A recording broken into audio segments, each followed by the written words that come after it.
तुम्ही professional degree असेल, समजा तुम्ही MBBS आहात असं गृहीत धरा, 22-23 दिवशी MBBS आहात आणि तुम्ही UPSC केली आणि 4 वर्ष घातले. 4 वर्षानंतर तुम्हाला PGला ॲडमिशन भेटणार नाही आणि MBBSवर तुमची प्रॅक्टिस चालणार नाही. तर तेच जर तुम्ही PG केला करत असाल सायमल्टेनियसली आणि ते करताना करत असाल किंवा PG करून करत असाल, that is plan B. That can work. You need to upgrade your skills. कारण आता या टेक्नॉलॉजीच्या या 21व्या शतकामध्ये जसं मी सांगितलं एहुका विकेट प्रॉब्लेम्स, दर दिवशी टेक्नॉलॉजी चेंज होते, सिच्युएशन चेंज होते, वॉर्स होतील, काय काय होईल आणि त्याच्यामध्ये तुम्हाला पुढे जायचं आहे. त्याच्यामुळे चॅलेंजेस आर मच मोर.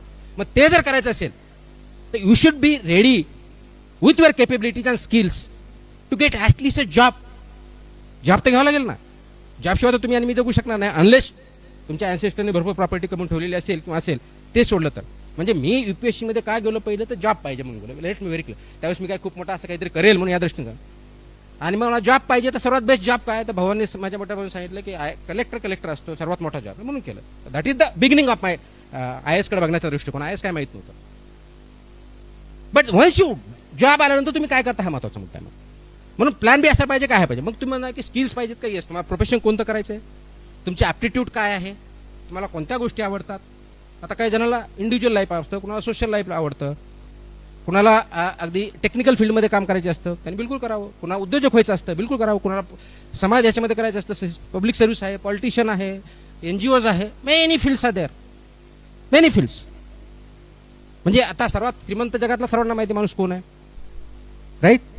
आणि याच्यामध्ये इन्व्हेस्टमेंट काय लागते, त्यांना जागा पण लागत नाही. जगातल्या टॉप 10 कंपन्या जर काढल्या सगळ्या ITच्या एक्सेप्ट 1 or 2, त्याचं कॅपिटल इन्व्हेस्टमेंट काहीच नव्हतं.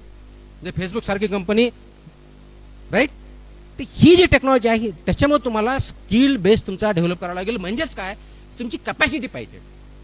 त्याच्यामुळे तुमची यंगर इयर्स जे आहेत ना, त्यावेळेस हा करिअर कोणता करायचा हे करताना आपण आपले आईवडील काय करायचे आता मला माहीत नाही आहे, पण त्यावेळेस तरी, आता मी पण वडील झालेलो आहे त्याच्यामुळे मला हा प्रश्न पडतो नेहमी की मुलांना 11वी-12वीला सायन्सच केलं पाहिजे आणि इंजिनिअरिंग यासाठी एवढे मार्क पडलेच पाहिजेत. आता त्याच्याऐवजी 11वी-12वी न करता कोणतरी क्लासेस आले, ते क्लास मग करायचे, इंजिनिअरिंग व्हायचं, झालं, ते ठरलेलं असतं.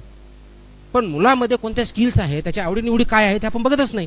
ॲप्टिट्यूड काय आहे हे बघितलं पाहिजे. आता ते कदाचित त्यावेळेस तुम्हाला कळलं नसेल किंवा सर्कमस्टान्समध्ये तुम्हाला ते कळलं, तो चेंज करण्याचा अधिकार तुम्हाला ग्रॅज्युएट लेवलला डेफिनेटली आहे. त्याच्यामुळे स्किल्स अँड केपेबल व्हा. त्याच्यामुळे be empowered by the time you are educated graduate. PG तुम्ही प्रोफेशनल असेल तर प्रोफेशन चालू करू शकता, प्रॅक्टिस करू शकता, वॉट एव्हर इट इज. पण प्लॅन बी ठेवा आणि प्लॅन बी मध्ये अनेक ऑप्शन असू शकतात. Like, comment, and subscribe.